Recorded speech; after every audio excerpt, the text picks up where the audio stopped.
Hey, Juice Buddies. Today is day 39 of the Juice Fast, and after a couple days away up in Napa, a couple days away from the scale, I got back home and I was really anxious to see today, this morning, to see where I was standing at, and happy to report I'm at 314. So I'm down four from the last time I gave you guys a weigh in. And yeah, that's awesome. I'm 3 pounds away from 50. So it's a pretty good feeling. I'm over 45. I'm really excited to get to that 50 mark. So yeah, Napa was great. Sean made the joke that I was pretty much the only person in America who lost weight over Thanksgiving, and that felt pretty good to me to hear.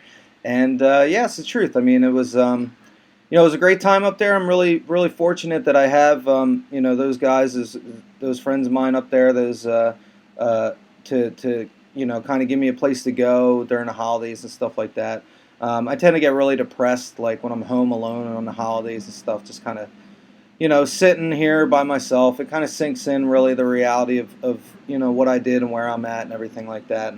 And I miss my folks, but it's more I worry about them. But anyway, that has nothing really to do with the Juice Fast. What I wanted to talk about today was YouTube comments. So I get the occasional tweet and a couple messages over YouTube and to my email about about turning on comments on YouTube videos. Now, I've seen enough YouTube myself to know that that's pretty much the dumbest idea ever. A lot of people who have been supporting me and everything and been encouraging me. That's great. I really appreciated all the kind messages on Facebook, Twitter.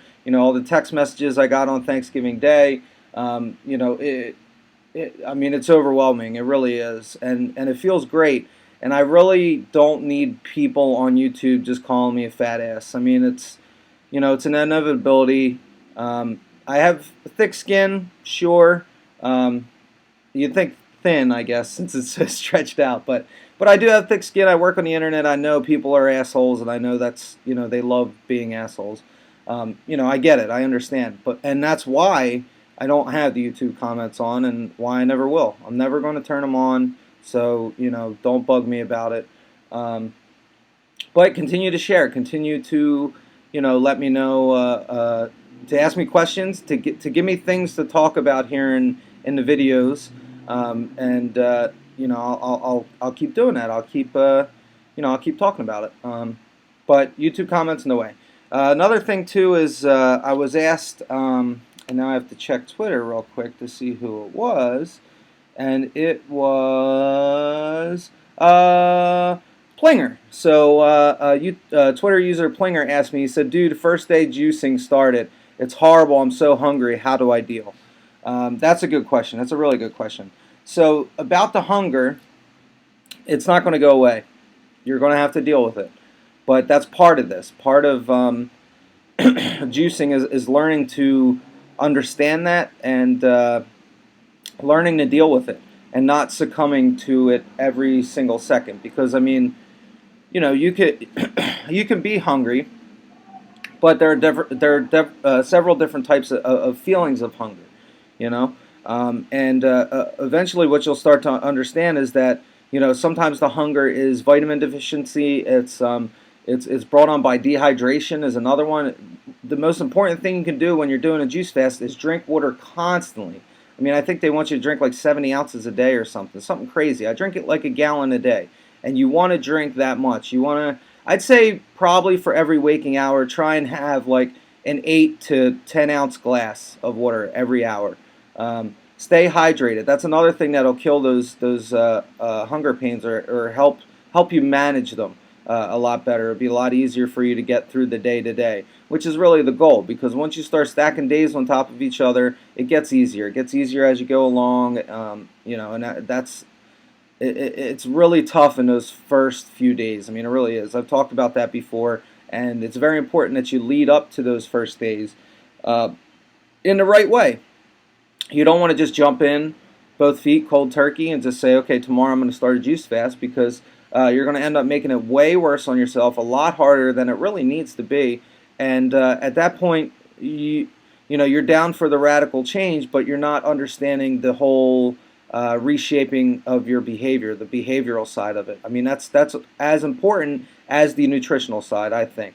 Um, Especially for me. I mean, we get fat not only just from processed foods and things like that, and convenience foods and everything, but the more you eat that kind of stuff, it changes your behavior, it changes your outlook on food, and it changes what you view food as. I mean, there's that old idiom where people say, I don't eat to live, I live to eat, and that's not how it should be. I know we live in a very, you know, from a cuisine standpoint, decadent culture here in America. If you're an American and you're watching this, but that's no, I mean, that's no reason to be that way. I mean, we should all strive to be healthier. And the funny thing is that some people, they don't view vegetables as good and tasty and things like that. But it's a complete opposite. It's weird.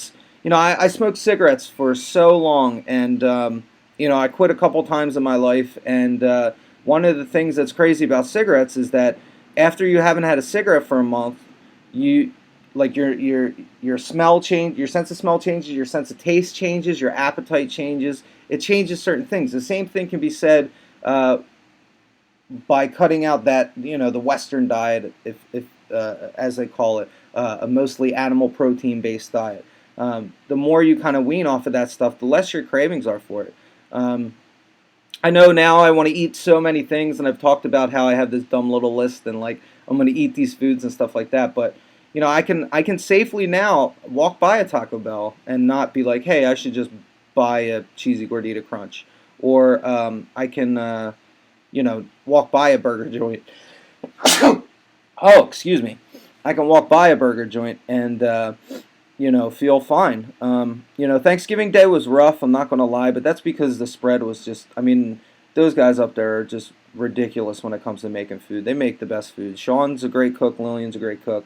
Eric made those asparagus things that like I just wanted to.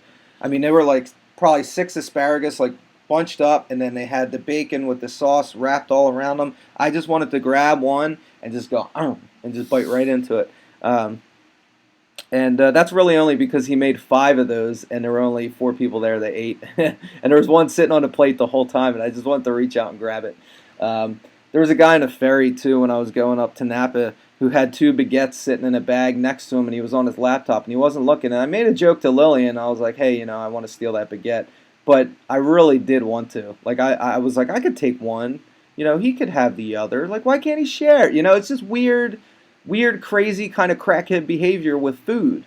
And, I'm only a human being, and it's only expected that after 30 years of just horrible food habits that, that's the way I would think, and that's the way I would operate, and I wouldn't even believe something like that. My train of thought, my thought process is being a crazy, delusional kind of thing. Yeah, don't go cold turkey. Ease into it. What I did for 2 weeks, and I've said this a couple times in the videos, but I know I do so many of these, it's hard for, if you don't watch every single one, it's hard to remember this stuff or keep track. But in the beginning, for 2 weeks before I started this juice fast, I cut out all meat, and I cut out all caffeine, and I cut out all store-bought drinks. I only drank water, and I cut out all booze. And for those 2 weeks, well, except for the night before the juice fast, I actually had a sake, cloudy sake, which was really awesome. And that was the send-off dinner that my pals Dave and Dee made. That whole Japanese feast we had at their place with veggie tempura and soba noodles, and it was just so damn good. But I did. That was that one night of those 2 weeks. I did have some booze, but. So cutting those things out was paramount to me getting off to a successful getting off on a successful pace with my juice fast, because I was eating rice, I was getting protein from that. I was eating a lot of veggie stir fry. When I got really hungry, I just made spaghetti with sauce, and that was carbs, filled me up. That was no problem. spanakopita, falafels. I love falafels, so I was having falafel sandwiches and stuff. Those things helped get me on the right track. Even those 2 weeks before the Juice Fest started, fixed my sleeping problems. I would wake up in the middle of the night and I'd go to the bathroom, or I'd just roll around. It'd be really hard to get comfortable in bed and go to sleep. Now it's not a problem at all. And headaches. That was another thing. I was getting a lot of headaches, and I had this giant bottle of ibuprofen that sits there on my couch. Um, and I'd probably pop about 6 of those a day. And during those 2 weeks, no more. That was all gone. Energy levels too. I mean, you don't have those kind of processed peaks and valleys that you get with like caffeine and stuff, where you're just like, you're really tired, you're really fatigued, but you're kind of in this haze that clouds it because you're pounding coffees, pounding Red Bulls, or in my case, those friggin' Monster Energy drinks. Um, I know I did a funny little video about how gross they were before, but I used to drink a lot of those, and I had no problem with it. I saw no problem in it, and yeah, it is a problem. It's not good. So yeah, there's that. If you want to send me questions, please do. Don't send me YouTube messages. Just send me tweets. It's at Dave Hinkle, DaveHinkle. Or you can send me an email, which is dave.hinkle@gmail.com. And I would love topics to talk about, things to talk about in these videos, to keep them going. I know I was on a weird schedule with Thanksgiving and all. I skipped a day, and then I did one, and I skipped a day, and now I'm doing one. But yeah, I'd like to get back to doing these every day. And I need your topics. I need things to talk about, and yeah, that's about it. So today, highlights. I'm at 314, which is awesome. I'm close. I'm so close to hitting 50. And Napa was great. Those guys are awesome. We won trivia, and I won free food, which is hilarious. And they froze crab stuffed raviolis for me for when I'm done this, and I can go over there and just eat them in front of everybody and be like, hey, remember when you had these a month ago? They're still good. And topics. I need topics, so contact me and hit me up. And that's about it. So I will see you guys tomorrow for the start of the post-Thanksgiving work week, and hopefully I'll be down more weight. So that's pretty crazy, because I had a lot of juice over the past couple days. I mean, a lot of juice. I juiced a sweet potato. I'm not going to do that again. I'm not. It didn't taste bad per se. It just it messed with my stomach a bit. I think that's a political way to put it. So yeah, so I'll see you guys tomorrow. Send me topics, ask me questions, things to talk about, and I will gladly answer. So thanks for watching.